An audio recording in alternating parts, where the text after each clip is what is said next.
मेरे प्यारे विद्यार्थियों और उन सभी लोगों को जो इस वीडियो को देख रहे हैं, मेरी तरफ से नमस्कार। आज टाइम स्पीड डिस्टेंस की 33वीं क्लास है और टाइम स्पीड डिस्टेंस की इस 33rd क्लास में हम लोग जो डिस्कस करने वाले हैं वो कुछ इस तरीके के क्वेश्चन होंगे जिसमें हम बात करेंगे सेम स्पीड का।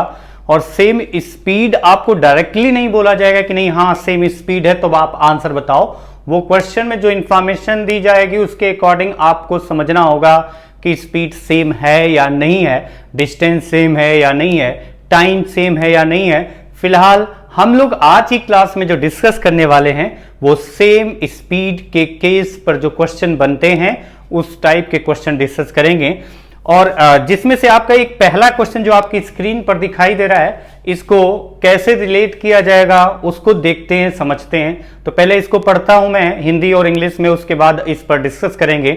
जैसे एक क्वेश्चन है, A person standing between two vertical cliffs and 480 meters away from the nearest cliff shouted. He heard the first echo after 5 seconds and the second echo 3 seconds later. 3 second के बाद वो condition ये जो दिया गया है वो आप ध्यान रखना, 3 seconds later. Calculate the distance between two cliffs. बोला जा रहा है कि दो चट्टानों के बीच में एक आदमी खड़ा है जो नजदीक की चट्टान से 480 मीटर दूरी पर है। मतलब उससे जो नजदीक वाली चट्टान है वो 480 मीटर की दूरी पर है और जो ज्यादा दूर है 480 से ज्यादा वो कितना दूर है ये नहीं पता। ये क्वेश्चन में वह चिल्लाता है और चिल्लाने के 5 सेकेंड बाद उसे पहली आवाज सुनाई देती है। चिल्लाने के 5 सेकेंड बाद उसे पहली आवाज सुनाई देती है और उसके 3 सेकेंड और बाद दूसरी आवाज सुनाई देती है। 3 सेकेंड और बाद दूसरी आवाज सुनाई देती है, यानी जब 5 सेकेंड बाद पहली आवाज सुनाई दी थी उसे, उसके 3 सेकेंड और बाद यानी 5 और 3 8 सेकेंड के बाद दूसरी आवाज सुनाई देती है। अब इसमें यह कंफ्यूजन नहीं होना चाहिए कि दूसरी आवाज कहीं यही वाली तो नहीं फिर से टक्कर खा के आ गई, तो ये नहीं पॉसिबल है। क्योंकि अगर ये 5 सेकेंड के बाद वापस आई है तो फिर अगर उस स्तर की तरफ जाती है, वो जाएगी थोड़े ना, हम थोड़े चट्टान है कि हमसे टकरा के जाएगी, तो वो जाएगी फिर दूसरी तरफ चट्टान से टकराएगी आएगी।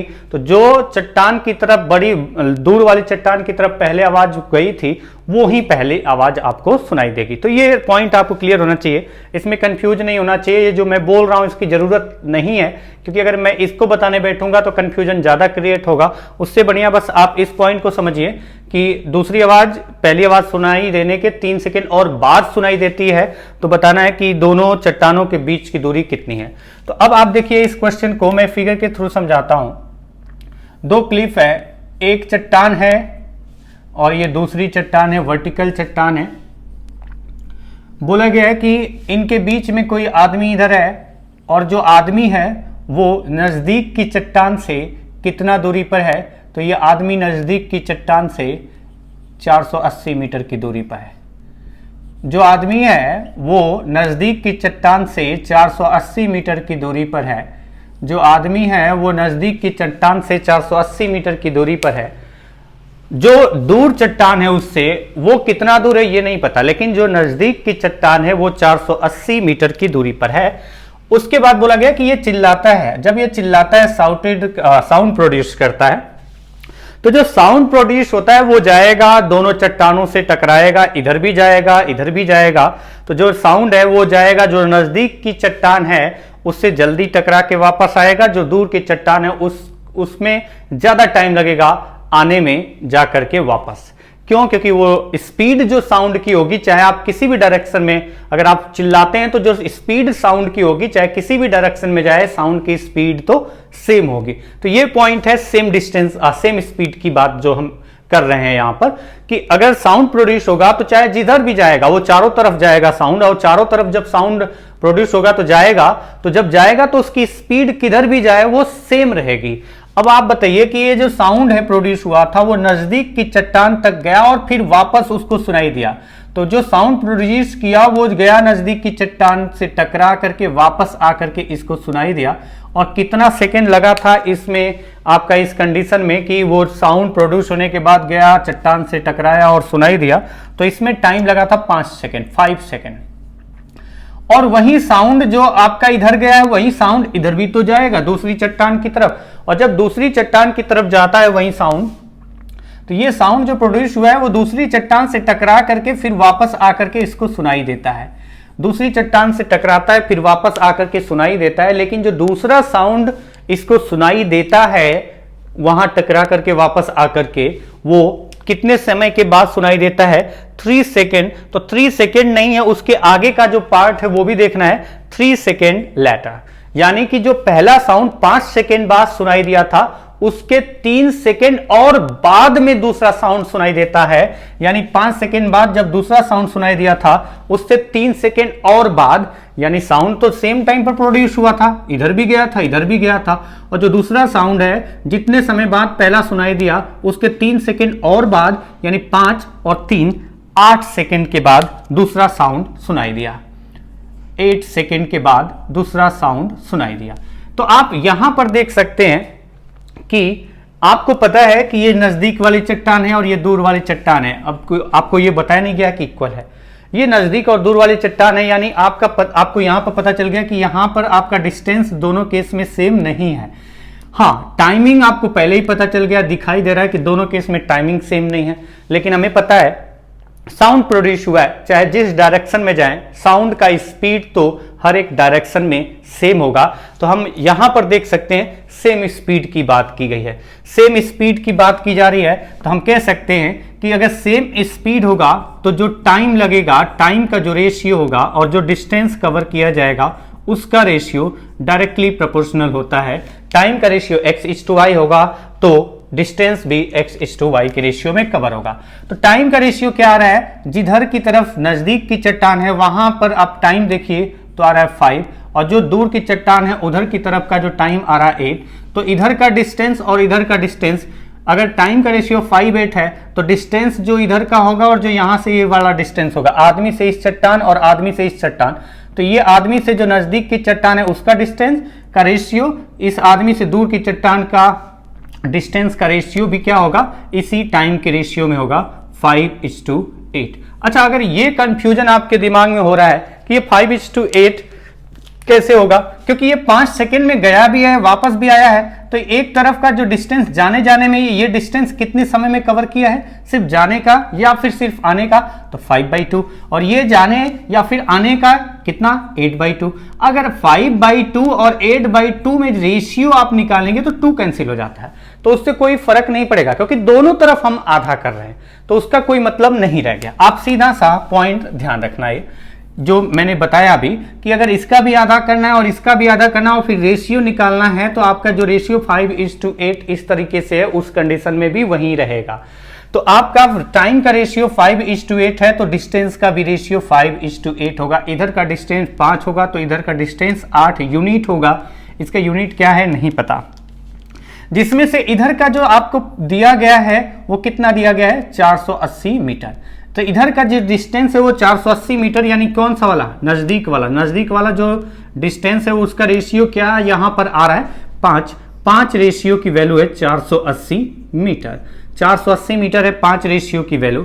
ये डिस्टेंस 5 रेशियो, ये डिस्टेंस 8 रेशियो है, और ये 5 रेशियो इधर का जो डिस्टेंस है नजदीक वाला 5 रेशियो 480 है, तो एक रेशियो की वैल्यू कितना आएगी? तो आप कह सकते हैं 480 divided by 5 is equal to 96 metre.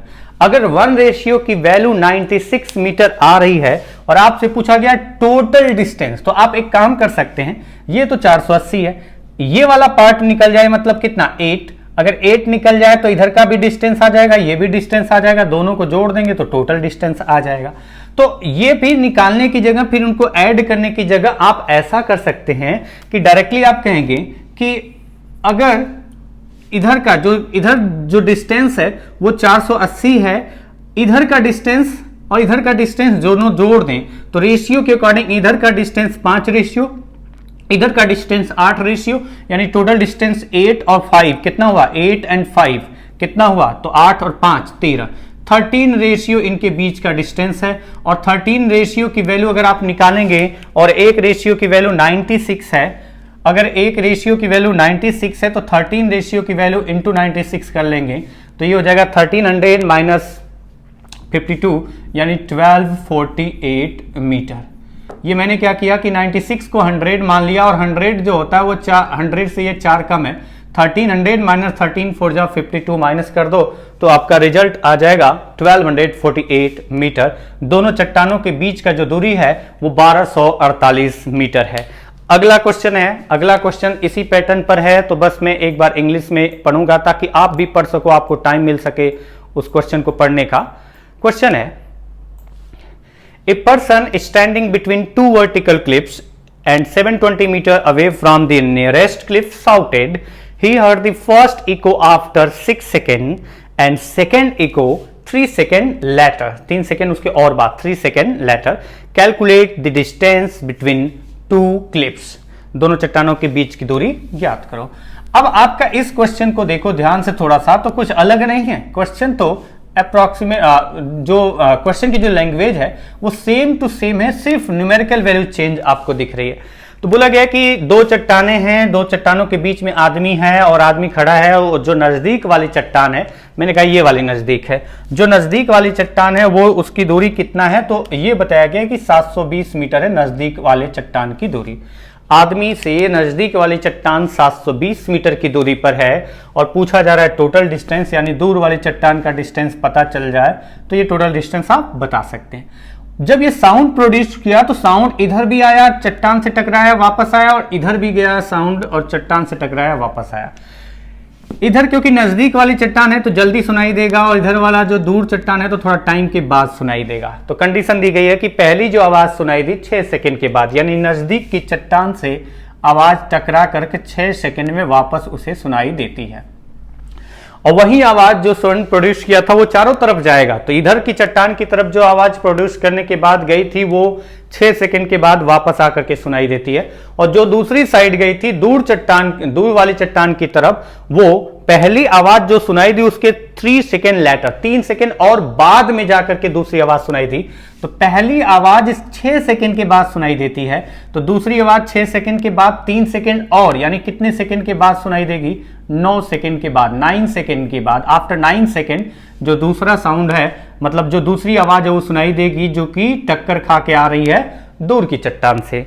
नजदीक के चट्टान से टक्कर खा करके आने वाली आवाज जो पहली आवाज होगी, क्योंकि नजदीक के चट्टान से पहले वो आवाज आ जाएगी, स्पीड तो दोनों केस में सेम है, तो नजदीक की चट्टान से जल्दी आएगी तो वो 6 सेकंड बाद सुनाई दी, और जो दूर की चट्टान तक जाएगी टकरा के आएगी वो बाद में सुनाई देगी, जो कि सेकंड आवाज नाम ले रहे हैं, यहां पर सेकंड इको की बात कर रहे हैं। वो पहली आवाज सुनने के 3 सेकंड और बाद सुनाई दी, यानी पहली आवाज 6 सेकंड के बाद सुनाई दी है तो दूसरी आवाज 3 सेकंड और बाद, मतलब 9 सेकंड के बाद सुनाई देगी।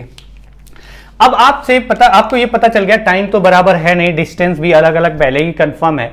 यहां पर दोनों तरफ साउंड ही गया है, साउंड ही टकरा के आ रहा है, तो साउंड की स्पीड दोनों तरफ जब जाएंगे आएंगे तो साउंड की स्पीड दोनों तरफ सेम होगी। तो हम कह सकते हैं अगर स्पीड सेम होगा तो जो टाइम लिया जा रहा है डिस्टेंस उसी रेशियो में होगा। टाइम और डिस्टेंस का रेशियो जो होता है डायरेक्टली प्रोपोर्शनल होता है, तो जिस रेशियो में टाइम लगेगा डिस्टेंस उसी रेशियो में होगा। इधर की तरफ गया और आया तो 6 सेकेंड नजदीक वाला, और दूर की तरफ गया और आया तो 9 सेकेंड। अब अगर एक तरफ का मतलब सिर्फ जाने जाने का या आने आने का देखें तो इधर 6/2 आएगा, और इधर एक तरफ जाने या आने का देखें तो 9/2 आएगा, और रेशियो निकालेंगे तो 2 कैंसिल हो जाएगा। इसलिए डायरेक्टली टाइम का रेशियो 6 और 9 लिखा है, 6 और 9। अगर टाइम का रेशियो 6, 9 है तो जो इस डिस्टेंस होगा वो भी इसी रेशियो में होगा, इसको थोड़ा सा छोटा कर सकते हैं। अगर आप देखें तो ये डिवाइड हो रहा 2 और 3, यानी अगर टाइम का रेशियो 2, 3 था तो डिस्टेंस भी जो होगा वो 2, 3 के रेशियो में होगा। इधर का डिस्टेंस 2 यूनिट होगा तो इधर का डिस्टेंस 3 यूनिट होगा, यानी total distance 2 unit plus 3 unit कितना होगा, 5 यूनिट। ये आपको बताना है। अब आपको देखिए कि इसमें से जो 720 मीटर दिया गया है, 720 मीटर, वो नजदीक की चट्टान की दूरी है, और नजदीक के चट्टान की दूरी जो आपका इंडिकेट यहां से हो रहा है वो कौन सा रेशियो है, तो वो रेशियो है 2 रेशियो, जो कि दिया गया है आपको 720 मीटर। तो यहां से एक रेशियो की वैल्यू कितनी आ गई, 2 से डिवाइड करिए 360 मीटर, एक रेशियो 360 मीटर। तो इधर 2 रेशियो, इधर 3 रेशियो, और दोनों चट्टानों के बीच का दूरी 3 + 2 कितना हुआ, 5। 3 + 2 5, 5 इंटू 1 रेशियो की वैल्यू 360, तो 360 इजिकल टू ये आपका आ गया 1800 मीटर। ये इस क्वेश्चन का आंसर हो गया। तो ये आपके क्वेश्चन कुछ ऐसे होते हैं, तो इसमें घबराने की जरूरत नहीं है, आपको थोड़ा सा ध्यान से पढ़ना है, पढ़ने के बाद समझना है। जो गलतियां होती हैं कुछ इस तरीके से होती हैं कि ये जो लिखा है 3 सेकेंड लेटर, तो ये पॉइंट आपको ध्यान रखना है और आपको ये भी पता होना चाहिए कि सेम स्पीड की बात की जा रही है, तो जो टाइम लगेगा डिस्टेंस को कवर करने का, तो जो रेशियो होगा टाइम का वही रेशियो होगा किसका, डिस्टेंस का, रेशियो वही होगा, ये मैं बोल रहा हूं। तो यही कंडीशन जो मैंने यहां पर इस क्वेश्चन को सॉल्व करते वक्त अप्लाई किया है। सेम डिस्टेंस के केस में टाइम का रेशियो x:y है, तो डिस्टेंस का रेशियो भी x:y होगा। तो अगला जो क्वेश्चन है वो भी सेम डिस्टेंस सेम स्पीड पर ही रिलेटेड है, लेकिन वो क्वेश्चन आपको समझना इंपॉर्टेंट है। अब ये जो क्वेश्चन है ये तरीके अलग अलग होते हैं आंसर निकालने का, तो एक रट्टाफिकेशन है फॉर्मूला इसका और तुरंत आंसर आ जाता है उससे, लेकिन हम लोग रट्टाफिकेशन की जगह थोड़ा सा एक बार समझ करके उसे रटेंगे जरूर, लेकिन थोड़ा सा समझ करके। जैसे ये क्वेश्चन है, without stoppage A train travels a certain distance with an average speed of 80 km/h and with stoppage it covers the same distance with an average speed of 64 km/h on an average. How many minutes per hour does the train stop during the journey? Question ये है, एक train बिना रुके चले तो उसकी औसत गति 80 किलोमीटर प्रति घंटा है, और अगर वही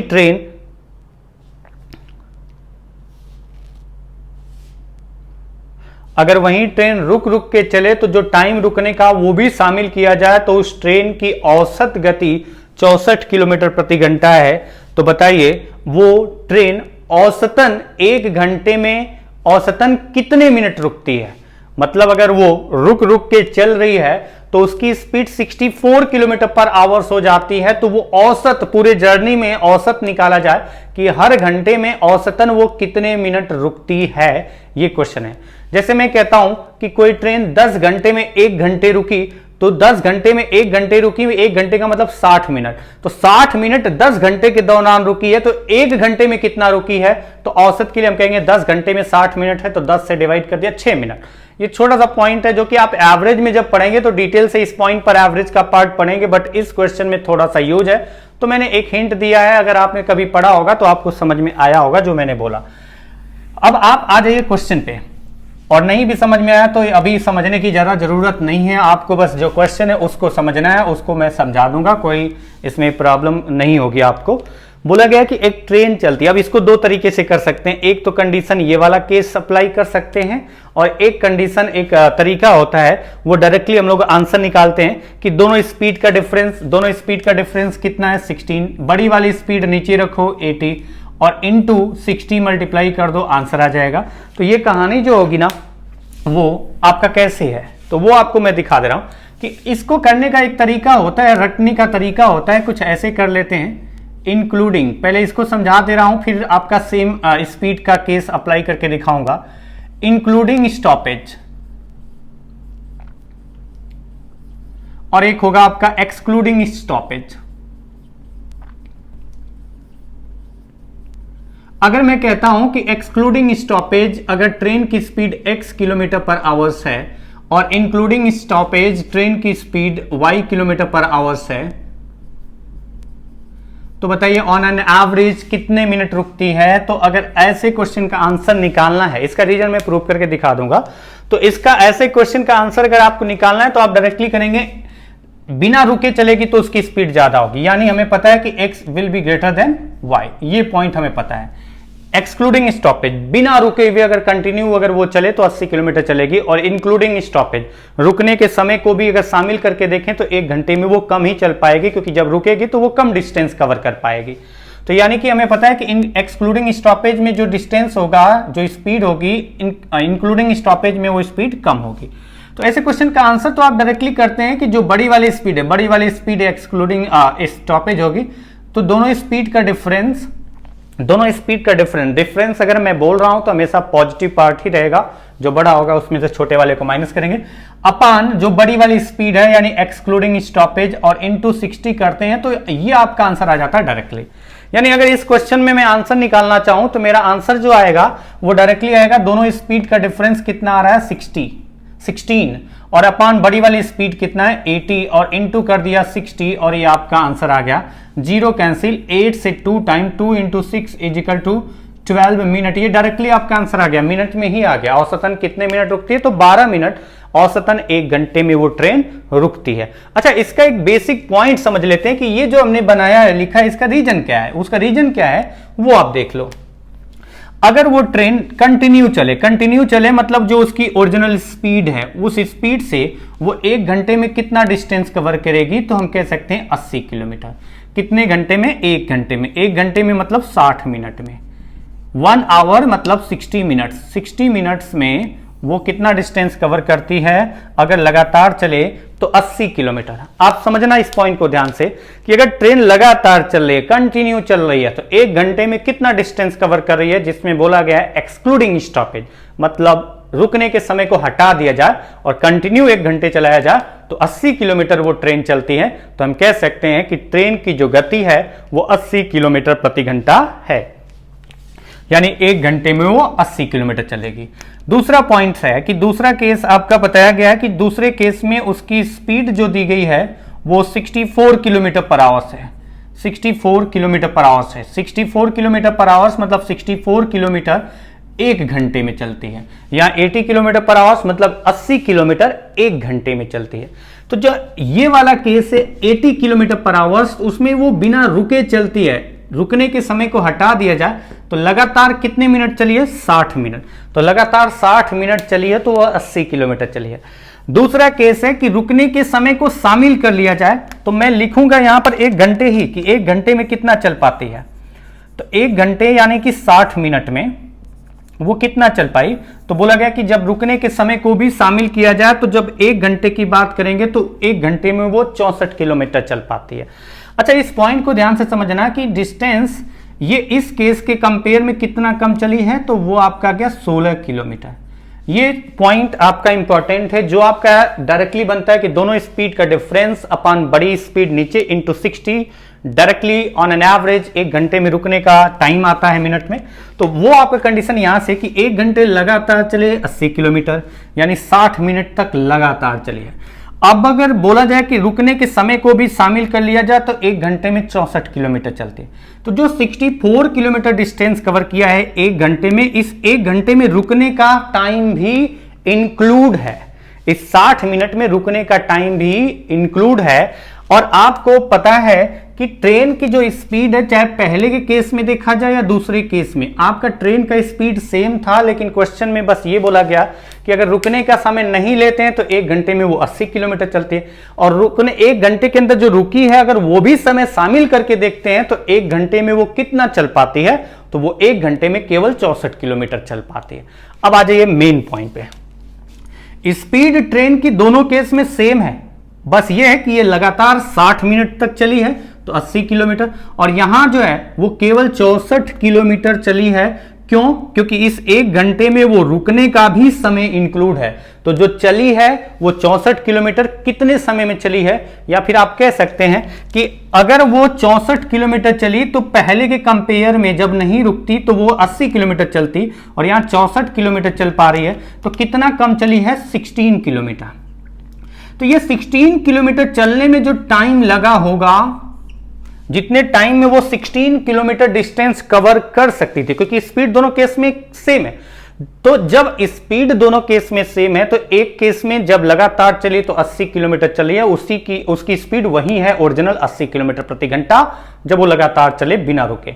और अगर दूसरे केस में देखें कि अगर वो रुक रुक के चलती है तो 1 घंटे में केवल 64 किलोमीटर चल पाती है, जो कि दिख रहा है कि जो आपका लगातार चले उससे कितना कम चली, 16 किलोमीटर। तो ये 16 किलोमीटर डिस्टेंस कम क्यों चली, ये 16 किलोमीटर डिस्टेंस कम चली, इसका मतलब यह है कि 16 किलोमीटर डिस्टेंस वो ट्रेन 16 किलोमीटर डिस्टेंस जितने समय में कवर कर सकती थी, जितने समय में वो ट्रेन 16 किलोमीटर दूरी कवर कर सकती थी, उतना समय वो नहीं चली है, उतना समय वो क्या किया है, वो रुकी रही है, स्टॉप थी, रुक गई थी। 16 किलोमीटर कम चली है, यानी 16 किलोमीटर डिस्टेंस जितने समय में वो कवर कर सकती थी उतने समय वो नहीं चली है, उतने समय वो रुकी है। तो वो समय पता करना है कि जितने समय रुकी है, तो आप सीधा निकाल सकते हैं टाइम कितना लगता होगा उसे 16 किलोमीटर कवर करने में। और जबकि हमें पता है कि उसकी स्पीड जो है वो 64 नहीं है, वो बस रुकने का समय इंक्लूड किया जाता है, इसलिए वो 1 घंटे में 64 किलोमीटर चल रही है। यानी उसकी ओरिजिनल स्पीड कौन सी होगी, जब वो लगातार चले। तो यानी उसकी ओरिजिनल स्पीड थी कितना, 80 किलोमीटर प्रति घंटा। और 80 किलोमीटर प्रति घंटे की गति से 16 किलोमीटर डिस्टेंस कवर करने में जितना समय लगेगा उतने समय वो ट्रेन नहीं चली है। तो 16 किलोमीटर डिस्टेंस अपॉन स्पीड 80। तो ये आपका जो आएगा ये किलोमीटर में है, ये किलोमीटर पर आवर्स है, तो आवर्स में आएगा, जो कि फ्रैक्शन आ रहा है और हमें मिनट में बताना भी है। तो इसको आवर्स से मिनट में कन्वर्ट किया इंटू 60 इजिकल टू, अगर आप देखो तो यही केस आ रहा है 12 मिनट पर आवर्स, यानी 1 घंटे में वो 12 मिनट रुकी है। तो कितना चली है, 64 किलोमीटर चली है, तो यानी 48 मिनट चली है। अगर आप देखना चाहें तो 64 किलोमीटर चली, स्पीड तो 80 थी, तो 64 को 80 से डिवाइड करिए और 60 से मल्टीप्लाई करिए, आ जाएगा 48 मिनट। लेकिन हमें उसकी जरूरत नहीं है। तो इस तरीके के क्वेश्चन के लिए ये जो रट्टाफिकेशन वाला फॉर्मूला बनाया गया है कि दोनों स्पीड का डिफरेंस, यहाँ 80 किलोमीटर प्रति घंटा था, 64 किलोमीटर प्रति घंटा, तो जो आपका डिफरेंस आएगा स्पीड में 1 घंटे में उतना कम चल पा रही, और कौन सी स्पीड से, वो 80 की स्पीड से, तो वो डिस्टेंस कवर करने में कितना टाइम लगता, तो वो आपका डिवाइड करके आएगा, तो इंटू 60 करेंगे, मिनट में हो जाएगा। तो ये आपका फॉर्मूला बना दिया गया है कि जब भी अगर ऐसा क्वेश्चन आता है इंक्लूडिंग स्टॉपेज और एक्सक्लूडिंग स्टॉपेज का, तो ऐसे क्वेश्चन में सीधा सा आपको करना क्या है कि औसतन कितने मिनट रुकती है, अगर क्वेश्चन का आंसर निकालना है तो दोनों स्पीड का डिफरेंस अपान जो स्पीड एक्सक्लूडिंग स्टॉपेज की होगी, मतलब जो ज्यादा स्पीड होगी, जो फास्ट होगी, जो ज्यादा स्पीड होगी वो हमेशा नीचे, दोनों स्पीड का डिफरेंस ऊपर, और इनटू क्या करना है 60। ये आपका आंसर हो जाएगा। अच्छा, अगर इस क्वेश्चन की बात करें, हम यहां पर फिर से वही बात करें कि स्पीड पहले केस में जो थी दूसरे केस में भी वही स्पीड थी, और उसकी ओरिजिनल स्पीड क्या होगी, जो लगातार चले तो 1 घंटे में जितना चलेगी, यानी 80 थी। तो जो स्पीड पहले केस में थी दूसरे केस में भी वही स्पीड थी, तो सेम स्पीड की बात आ गई यहां पर। और जैसे ही सेम स्पीड की बात आएगी तो जो डिस्टेंस कवर किया जाएगा उसी रेशियो में टाइम लगा होगा। इस कॉन्सेप्ट को इस क्वेश्चन में अप्लाई करते हैं और आंसर निकालते हैं। तो अब जो ये मैंने समझाया कि कैसे कम चला, ये ना लिख करके एक तो फॉर्मूला से दिखा दूंगा और एक रेशियो मेथड जो यहां पर डिस्कस किया उससे ही दिखा दूंगा।